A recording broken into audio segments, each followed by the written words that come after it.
ఢిల్లీ పర్యటనలో సీఎం రేవంత్ రెడ్డి, మంత్రి ఉత్తమ్ కుమార్ రెడ్డి బిజీగా గడుపుతున్నారు. హస్తిన పర్యటనలో భాగంగా రెండో రోజు పలువురు కేంద్ర మంత్రులను వారు కలవనున్నారు. కేంద్ర పౌర సరఫరా, ఆహారం, ప్రజా పంపిణీ శాఖ మంత్రి ప్రహ్లాద్ జోషితో పాటు కేంద్ర గృహ పట్టణ అభివృద్ధి శాఖ మంత్రి మనోహర్ లాల్ ఖట్టార్తో సీఎం రేవంత్, మంత్రి ఉత్తమ్ భేటీ కానున్నారు. ఇక పెండింగ్ ప్రాజెక్టులు, పలు అభివృద్ధి పనులపై ఈ సమావేశంలో చర్చించే ఛాన్స్ ఉంది.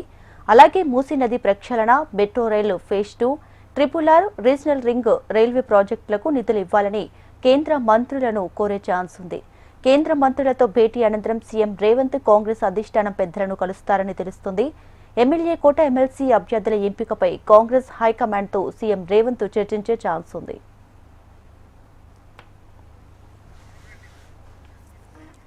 ఢిల్లీ పర్యటనలో భాగంగా నిన్న కేంద్ర జలశక్తి శాఖ మంత్రి సిఆర్ పాటిల్తో సీఎం రేవంత్, మంత్రి ఉత్తమ్ భేటీ అయ్యారు.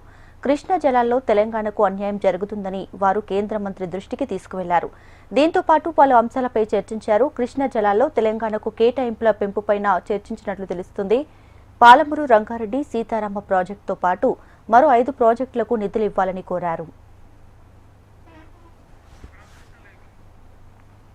ఇక పూర్తి డీటెయిల్స్ తో మా ప్రతినిధి రామకృష్ణ లైవ్ లో సిద్ధంగా ఉన్నారు. రామకృష్ణ, రేవంత్ రెడ్డి రెండో రోజు ఢిల్లీ పర్యటన కొనసాగుతుంది. మరి కొద్దిసేపట్లోనే ఆయన కేంద్ర మంత్రి ప్రహ్లాద్ జోషిని కలవబోతున్నారు. మరి నిన్న చూసుకున్నట్టుగైతే సిఆర్ పాటిల్ని కలిశారు, జలశక్తి మంత్రి. మరి రాష్ట్రానికి సంబంధించినటువంటి కృష్ణా జలాల వినియోగం, కృష్ణా జలాల వివాదం, అలాగే ఇతర నీటిపారుదల ప్రాజెక్టులకు సంబంధించిన అనుమతులపై చర్చించారు. మరి ఈ రోజు ప్రహ్లాద్ జోషితో సమావేశం జరగబోతుంది మరి కొద్దిసేపట్లో. ముఖ్యంగా తర్వాత మరికొంతమంది కేంద్ర మంత్రులు కూడా కలుస్తారు. కేంద్ర ఆర్థిక మంత్రి నిర్మలా సీతారామన్, అలాగే రోడ్లు భవనాల శాఖ మంత్రి నితిన్ గడ్కరీని కూడా కలవబోతున్నట్లు సమాచారం అందుతోంది. ముఖ్యంగా ఈసారి ఢిల్లీ టు టార్గెట్ ఏంటంటే, రాష్ట్రానికి బడ్జెట్ లో ఏమి కేటాయింపులు జరగలేదు కాబట్టి భారీ కేటాయింపులు తీసుకురావాలి ఒకటి. రెండోది అనుమతులు, ప్రాజెక్టుల అనుమతులు, అలాగే మెట్రో ప్రాజెక్ట్ కానీ, అలాగే రీజనల్ రింగ్ రోడ్ కానీ, ఇక మూసీ ప్రక్షాళనకి సంబంధించి భారీగా కేంద్రం నుంచి నిధులు కోరే అవకాశం కనిపిస్తుంది. అలాగే వాటికి సంబంధించి పట్టణాభివృద్ధి శాఖ మంత్రిని కలిసి ఈ ప్రాజెక్ట్స్ కి సంబంధించి అనుమతులు, భారీగా నిధులు కేంద్రం నుంచి తీసుకురావడమే ప్రధాన టార్గెట్ గా కనిపిస్తుంది. గతంలో అంటే కొద్ది రోజుల క్రితం, వారం రోజుల క్రితం ముఖ్యమంత్రి రేవంత్ రెడ్డి ఢిల్లీ వచ్చి ప్రధానమంత్రిని కూడా కలిశారు. ప్రధానమంత్రి కూడా సానుకూలంగా స్పందించారు. తెలంగాణ రాష్ట్ర అభివృద్ధికి సహకరిస్తాం అంటూ స్పష్టమైన హామీని రేవంత్ రెడ్డికి ఇవ్వడం జరిగింది. ఈ నేపథ్యంలోనే ఆయన మిగతా కేంద్ర మంత్రులందరినీ కూడా కలుస్తున్నారు. ప్రధాని చెప్పారు, అలాగే మిగతా కేంద్ర మంత్రులు కూడా కలిసి విజ్ఞాపన పత్రాలు ఇవ్వాలని చెప్పి ఈ నేపథ్యంలోనే అందరి అపాయింట్మెంట్స్ తీసుకొని రేవంత్ రెడ్డి అందరినీ కేంద్ర మంత్రులు కలుస్తున్నారు. తెలంగాణలో ముఖ్యంగా ఇక్కడ 3 అంశాలే కేంద్రీకృతమై ఉన్నాయి.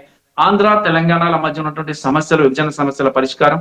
రెండోది నిధులు, పెండింగ్ ప్రాజెక్టులకి నిధులు, అనుమతులు. మూడోది ఇక రాజకీయపరమైన అంశాలపై కాంగ్రెస్ అధిష్టానం కూడా కలవబోతున్నారు. ముఖ్యంగా కాంగ్రెస్ పార్టీ అధ్యక్షుడు మల్లికార్జున ఖర్గే, పార్టీ అధినాయకురాలు సోనియా గాంధీ, రాహుల్ గాంధీ, ప్రియాంక గాంధీని కలుస్తారు. అలాగే కొత్త ఇన్ఛార్జ్ మీనాక్షి నటరాజన్ కూడా కలిసే అవకాశం అయితే ఉంది. వీళ్ళందరినీ కలిసి తాజా రాజకీయ పరిస్థితులు వాళ్ళతో చర్చించిన తర్వాత ఇక ఎమ్మెల్సీ ఎన్నికలకు సంబంధించి ఎమ్మెల్యే కోటాలో ఎమ్మెల్సీ అభ్యర్థులుగా ఎవరిని ఎంపిక చేయాలి అనే అంశం మీద అధిష్టానం నుంచి ఆమోద ముద్ర వేయించుకోబోతున్నారు. రెండోది ఇంకొక అంశం ఏంటంటే, కేబినెట్ విస్తరణ ఎలాగో గతంలో కూడా ఆయన చర్చించారు. మరి ఇప్పుడు కూడా అదే అంశం ప్రస్తుతానికి వస్తుందని సమాచారం అందుతుంది. ఇక ప్రస్తుత పరిస్థితులు, ఒకవైపు బీజేపీ, ఇంకోవైపు బీఆర్ఎస్ కాంగ్రెస్ ని టార్గెట్ గా పెట్టుకొని ఈ తెలంగాణలో చాలా కార్యక్రమాలు చేస్తుంది. మరి ఈ నేపథ్యంలో వాటిని ఎలా ఎదుర్కోవాలి, అలాగే గ్యారంటీలు, ఎన్నికల సందర్భంగా ఇచ్చిన గ్యారంటీల అమలు ఏ విధంగా జరుగుతున్నాయి, వాటిని ఇంకా ఇంప్లిమెంట్ చేయడానికి ఎలాంటి నిర్ణయాలు తీసుకోవాలనే దానికి సంబంధించి కాంగ్రెస్ అధిష్టానం రేవంత్ రెడ్డికి దిశాదశను నిర్దేశించబోతుంది. Right Ramakrishna, thank you.